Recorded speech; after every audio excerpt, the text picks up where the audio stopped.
سروک ترکیه رجب طیب اردوغان بانگا جیوینک هفدش ناورا ترکیه و روسیه و سوریه و ایران دادکه.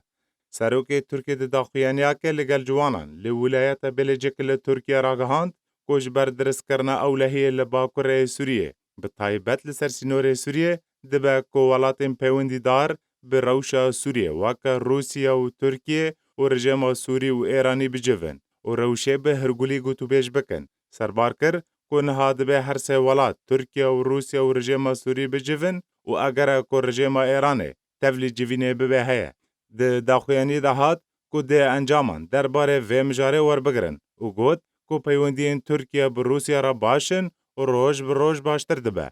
داخویانی سروک ترکیه رجب طیب اردوغان پشتی داخویانی مظلوم عبدی لگل کانال الحدث هات کو تیدا مظلوم تکزی لسر هبونا رژیم سوری لدوره دبن کنترولا قصده دا کر هر وها تکزی لسر پیوندین خواه برژیم سوری را و هبونا هن کادرین پککه لروجاوای کردستان کر.